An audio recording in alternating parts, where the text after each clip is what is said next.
Welcome, witches, to today's video. We are going to talk about our book of the month vlog. I used to do these a little bit more, or book of the month challenges, and I think I want to do them again because I really do enjoy book of the month, and the last few months I've really been getting a lot of good picks from it. So read them, have fun. I like doing vlogs. It's all good. I will go ahead and discuss the books I'm going to read this month because last month I picked 3 books. Normally it's rare if I pick 2. I don't want to say I skip a lot after I just said I love book of the month. I do skip, but like when they have picks, I really enjoy them. I mean, if you can see my shelves, I have plenty of book of the month.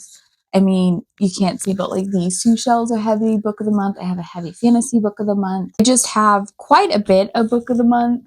I mean, you can see behind me, there's more book of the month. I do have book of the month. I'm curious how many book of the months I did. So I did a book of the month challenge like years ago about how many I had read, how many I hadn't. Doing really good on keeping up. And then all of a sudden they came out with so many good ones that I just started picking them all.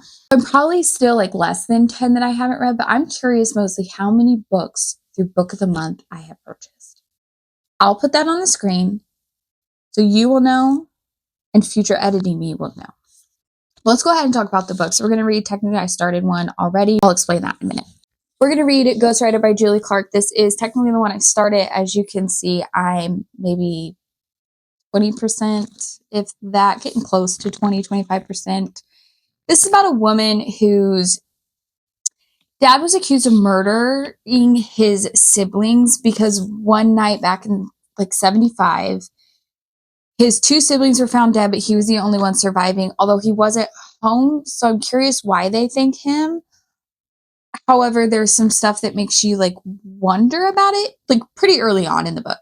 She grows up, tries to escape it because she's feeling that judgment from the small town.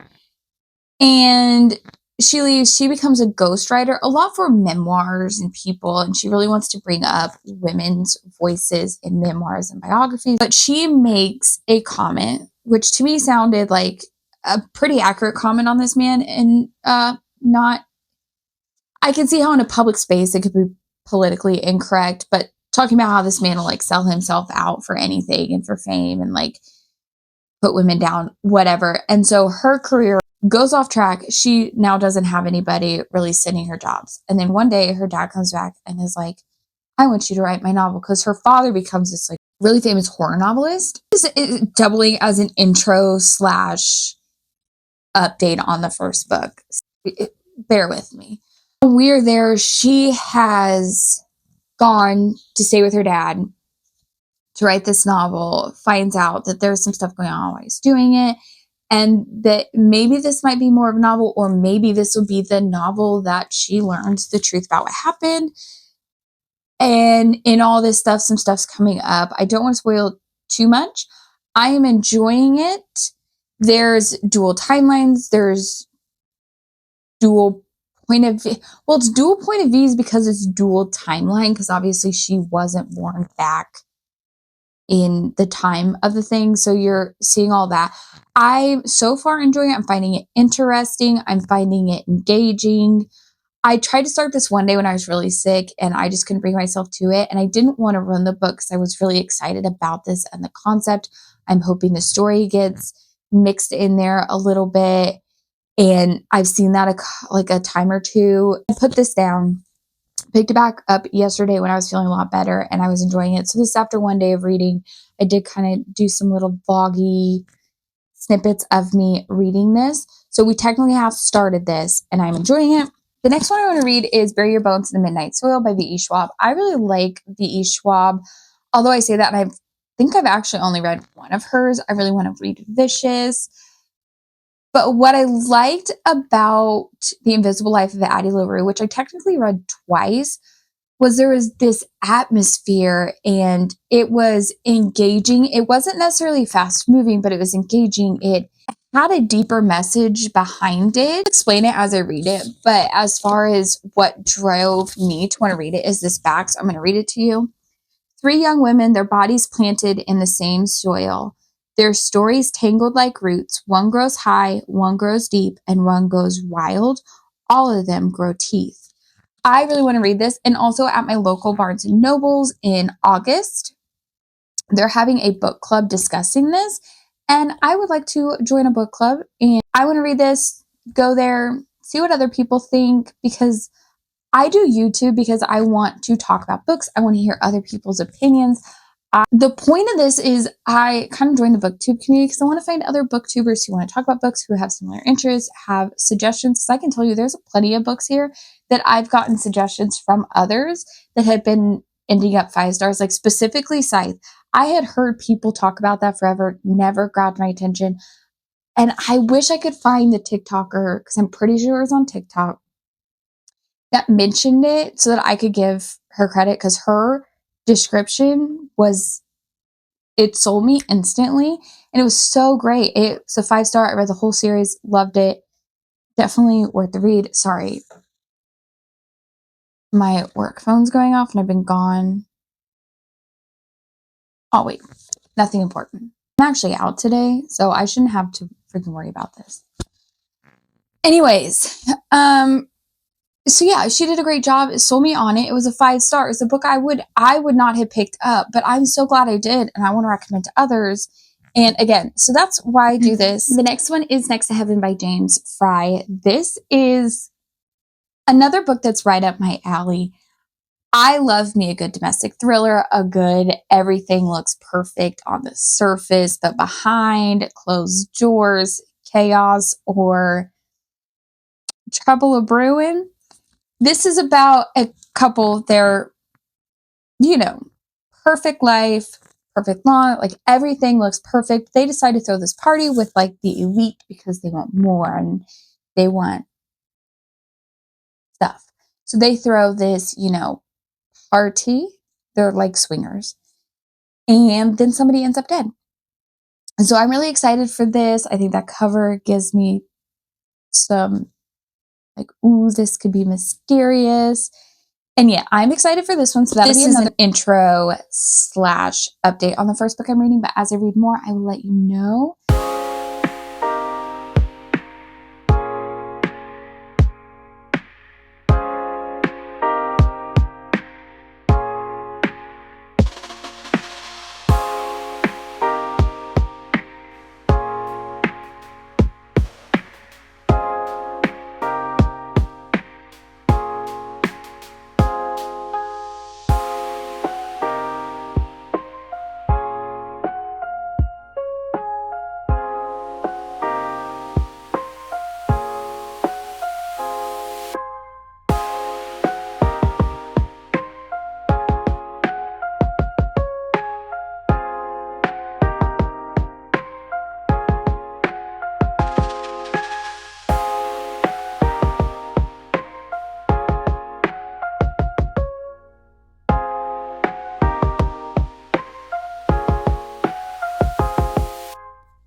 I have a theory on this. I'll let you know if I'm right.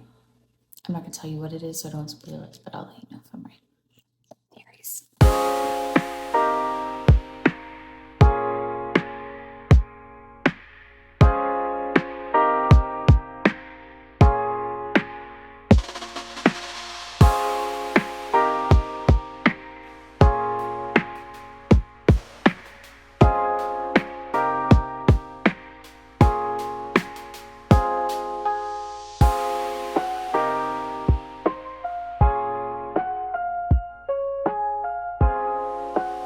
Why don't we just sit on down and talk really quickly about The Ghostwriter by Julie Clark, which we are reading for our Book of the Month vlog, and drink a little coffee.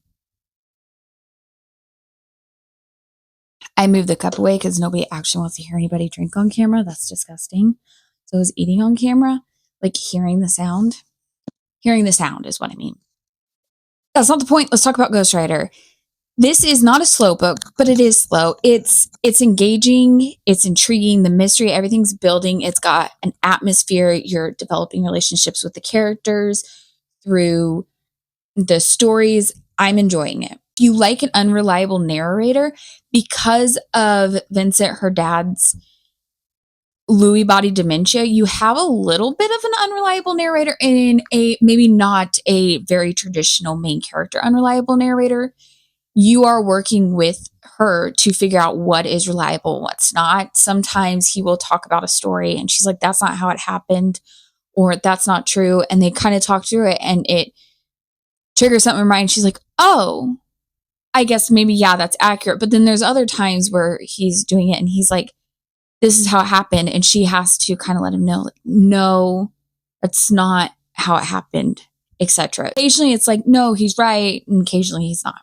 Also seen how I'm on chapter 20.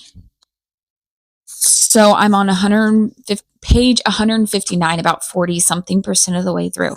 Catch you up a little bit about where we're at so we can kind of talk about that. She's obviously now at her dad's writing the book that's like a memoir, fiction. Like she's still trying to fully understand what it is. But essentially, it's going to be a memoir of this time of Poppy, of what happened the night Poppy and Danny died. And he woke up one night convinced that he was in his old house in Poppy's room trying to get something, saying a knife was hidden. So she's been bound and determined to get into the old house. I'm going to leave it there because that's kind of where we are. I don't want to say too much after that. But also through these stories, she's really trying to navigate what's real and what's not. And her best friend Jack growing up, which you do get to see, I think that's a really great nod to her past and her connection to this town and maybe why there would still be a connection to this town. I just think that adding him in and them still having, despite being away for a long time, having that friendship kind of pick back up, I think that was a really good addition to the story and helped add layers to her story. Jack and Olivia used to really like to look at her dad's old family photo albums and kind of wonder about who Poppy and Danny were through these photos. And she had this idea of who they were. But through this writing story, she's learning from the stories that maybe it's vastly different than what she imagined. She can now look at these family photo albums and see it in a different light. She's found Poppy's diary and learning that a lot of the causes and actions that she really is passionate about and has a purpose for, women's rights, getting women's voices out there, etc., was something that even Poppy was doing so heavily and stood so proudly for. And finding that connection to somebody that she never met, and just seeing Danny in a different light, just seeing all of them in a different light and being able to look at the same photos and see it differently. I think that is a cool element. Yeah, I'm really enjoying this.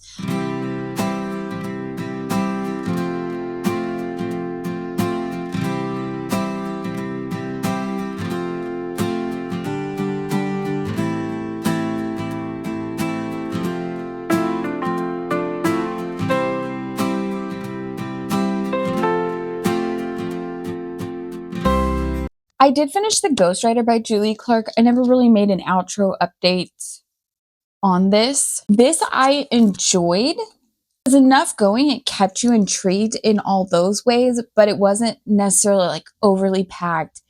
You were still having a lot of mystery, a lot of suspense, but it wasn't the kind of classic jump out and get you, somebody's coming after.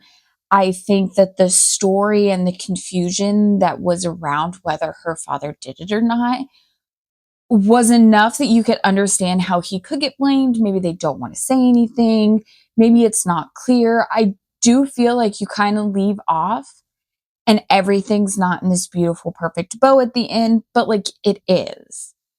And I think it's a very realistic to the story. I think it was well done. I think character development was well done. I enjoyed this. And I would recommend, especially for people who like not necessarily like the over the top crazy drama twists that come in a mystery, but just a really good, solid mystery with intrigue and story development and layers. I think that this was done really well. With that being said, we will now move into Bury Our Bones. But Bury Our Bones in the Midnight Soil by V.E. Schwab. I'm excited for this. It was a little bit longer, but it's fantasy. I also want to get this read because my Barnes and Noble on like the first Thursday of the month has a book club, and this is the book for August. So I need to get it read before that Thursday. And we're getting close to the end of July. Plus, I had planned to have this finished. So I'm also really excited to read this. I don't think that's going to be a problem. I'm excited to jump in, especially because, spoiler alert, if you watch the video, I just did my TBR jar pick for the next one, for my next book, and I'm not excited about it. Giving me more fuel to want to read this and to get to that. And I worry that if I try and read that before I get to this, it's going to give me more incentive to DNF that book. And I do want to give it a genuine try.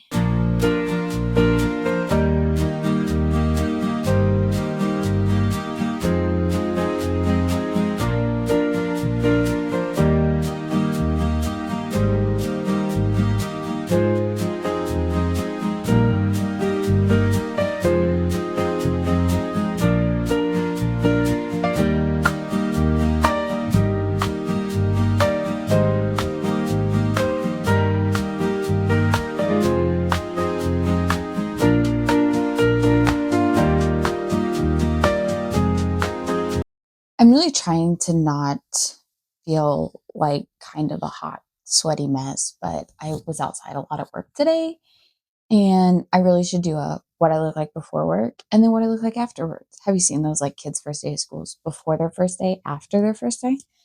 Long story short, it looks much better this morning, but I don't really feel like redoing makeup and like doing it just for this small little update because bet you'll never guess, we're going to go for a run and you're going to go with me.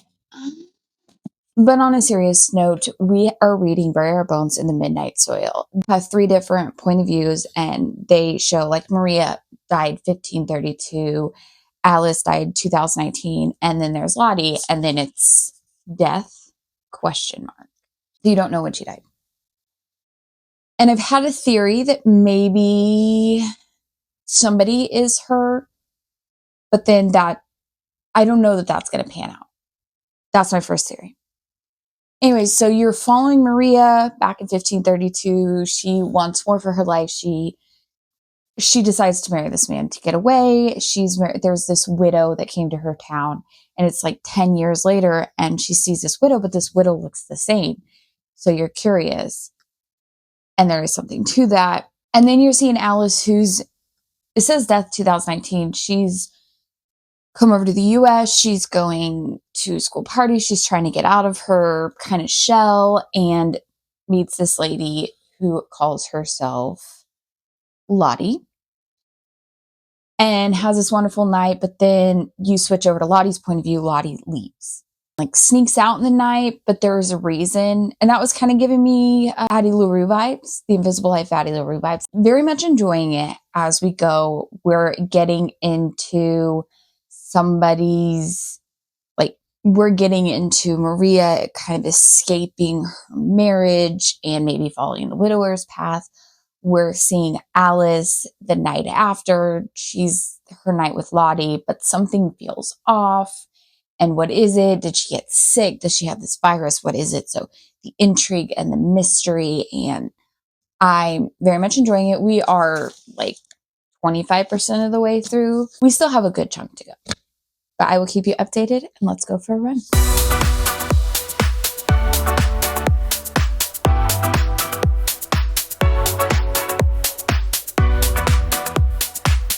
I'm having very conflicting thoughts on this. I'm enjoying it. I like the vampire aspect of it, the different viewpoints, the different timelines. I am almost done with it. Sorry, I'm a little out of it today. I am almost done with it, and I think it's coming together in a different way, but I keep just coming back to it. Just feels like I'm reading a darker version of The Invisible Life of Addie LaRue, but I feel like I shouldn't feel like that. And I don't know if that's why I'm like, why do I feel like that? Why is that? I just feel like for some reason I'm having a very strange reading experience with this. in a way that I haven't quite processed. So hopefully by the time I'm done with it, because as I'm getting to it, I'm seeing how the three women's stories are coming together, how there's a tie-in with it all. It's very different than The Invisible Life of Addie LaRue. I mean, The Invisible Life of Addie LaRue was one girl. It was time. She couldn't be remembered. Where this one is like vampires kind of losing themselves over time, and how these three women's becoming vampires is all tied together. It's much darker, and it's good. The writing is kind of similar in that very atmospheric way that V.E. Schwab does. So I think it's a good book. I think it stands on its own in every way. Just for some reason, I keep reading it and going, I see a lot of comparisons between this and Invisible Life of Addie LaRue. The women don't want to be tied down to a man or a certain location. They want to be very free to travel and see the world and live these lives. And maybe that's a lot of it, but maybe as I finish this, my thoughts will change. But at this current moment, I'm having kind of a strange reading experience with it. And for anybody else who's read this book, I'm just curious if you think that there's a strong comparison between Bury Our Bones in the Midnight Soil and The Invisible Life of Addie LaRue. I will let you know once I am officially fully done.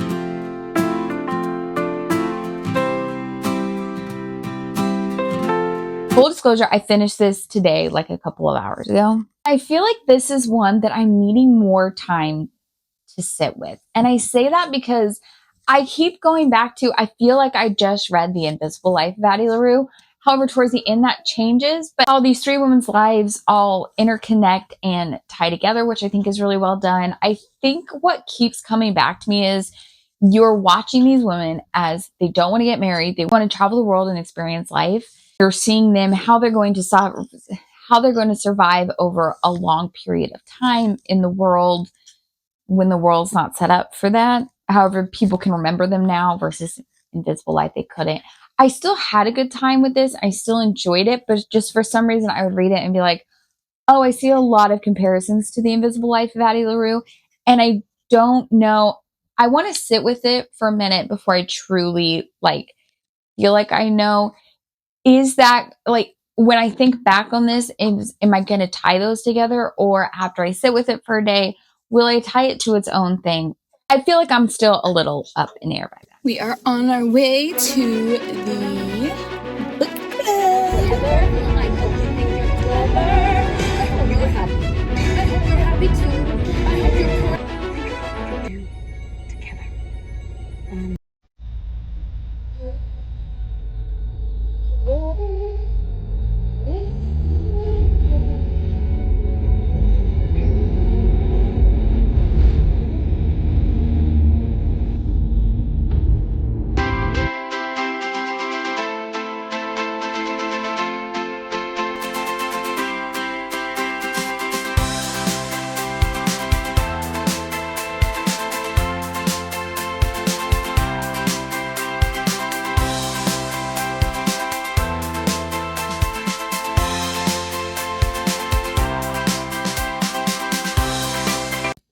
So we just finished, I'm not driving, I'm just sitting in the car. We just finished the book club, and there was a lot of people who DNF'd it, or just kind of liked it. There's more people who DNF'd it than would give it 4 and 5 stars, which I thought was interesting. You all sit at one table and it's very close. I couldn't film or do anything like that. But yeah, it was interesting. Long story short is, I feel a little bit more validated in my thoughts that most of the people there were either indifferent to it, DNF'd it, and only 2 out of the probably 10 people that were there gave it a 4 or 5. And then everybody else, there's 2 people who gave it a 4 or 5. There was 3 people who DNF'd it, and then for the most part, there was 2 that hadn't quite finished it but were going to. But they weren't necessarily like enjoying it, and then everybody else was like being like, "Yeah, it was fine. It's great. Whatever." Yeah. Okay, let's go home. I'm tired. We started Next to Heaven. So far, we're just learning who the different characters are, a little bit about their background, how the couples met. Everybody in the story is, well, very wealthy. They didn't all come from wealth. Some did come from wealth. Not all of them still have their wealth. And many of them have very messy lives. There's lots of lying and cheating and manipulation going on. We're just setting the tone of the book to come. We haven't started with like the swingers party or know who's murdered or that there is a murder or anything like that. We are just really learning about the players. It's a good pacing. I'm enjoying it so far. No complaints. And let's go to our run. We're gonna run and lift because I was too tired this morning to lift, but I don't want to miss it because I've missed lifting too many days. So let's go run and lift. See if you can come lift with me and then run. Yay!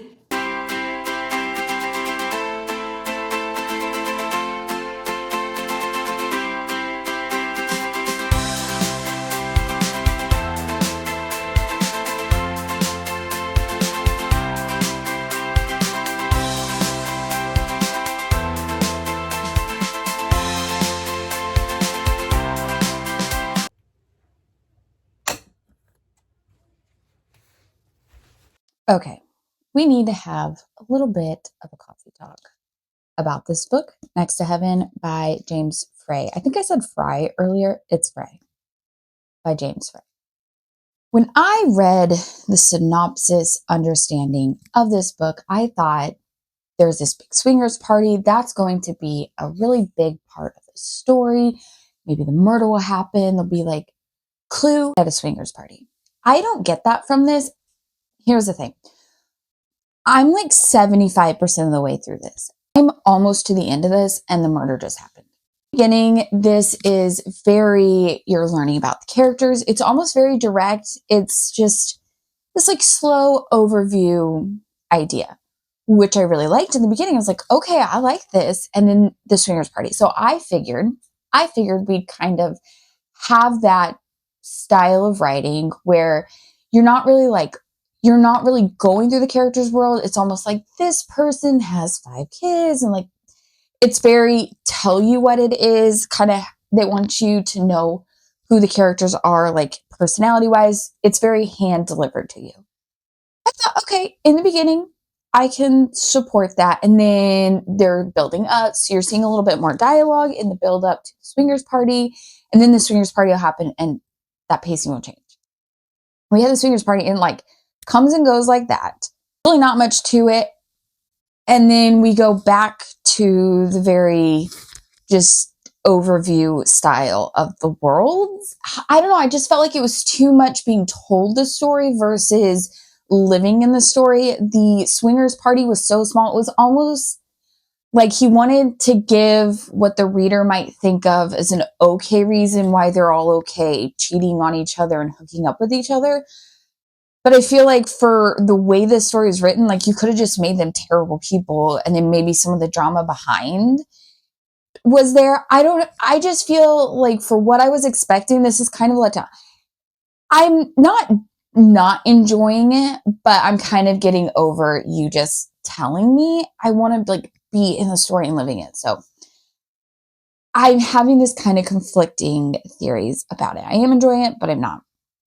Also, I don't know that I ever did an outro because I was sitting for a few days on my Bury Our Bones to Midnight Soil. One, I don't know that I ever did an intro or did many checkups on this. My son's birthday happened, and for his day, I spend their birthday doing whatever they want. He really wanted to snuggle.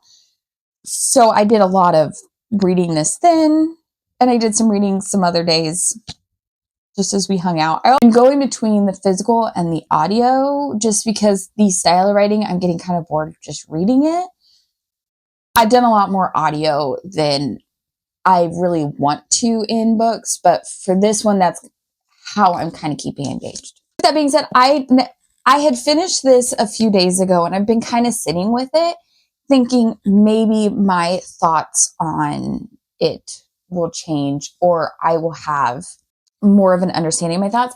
I still feel like this was too much like the dark version of An Invisible Life of Addie LaRue. Did I enjoy it? Yeah, fine. It wasn't really what I was expecting. And every time I read it, it was like, I see a comparison between The Invisible Life and this, and it was just too much. And I think I feel like I should not feel like that, but I do. And whether somebody else agrees with that is up to them. That's how I feel. I feel like I read the dark version of An Invisible Life of Addie LaRue. If you're an extreme Addie LaRue fan, maybe this isn't the one you want. If you liked Addie LaRue, maybe wanted it a little darker, this might be a good one. If you're a huge V.E. Schwab fan, maybe you like it. Like, there is an audience. I did, as somebody, enjoy it, but it also dragged, and I was not as excited as I didn't love it as much as I wanted. So my thoughts really haven't changed. Enjoyable book, good read, but it's just a dark version of The Invisible Life of Addie LaRue. With that being said, long story short, it is birthday party day for my youngest. I'm going to go finish getting ready. Get the house ready, decorations. There's water at the party, so there's no purpose in me putting makeup on. And yeah, we're going to go have a really great day. I probably won't really have many updates between now and finishing the book because if you listen to the audio, I have less than an hour left of Next to Heaven. And as I'm getting stuff ready, because the kids are so excited, they're off running around playing. We have this big bullet bouncy house thing, and they're ready for it. I'll probably just zone in because otherwise I'm going to think about the 100 million things I have to do, like I am right now. And I'm also avoiding it, which is why I'm doing this video. I've gotten ready. I've updated my journal, my planner journal tracking thing. I just need to get it done. Husband is out running errands to finish getting stuff because now that Party City is closed, where do you get balloons blown up? So we have to go buy a helium tank. And what am I going to do with this helium tank after it's empty? Where do I get it filled up at? There's so many thoughts. Anyways, let's get to it.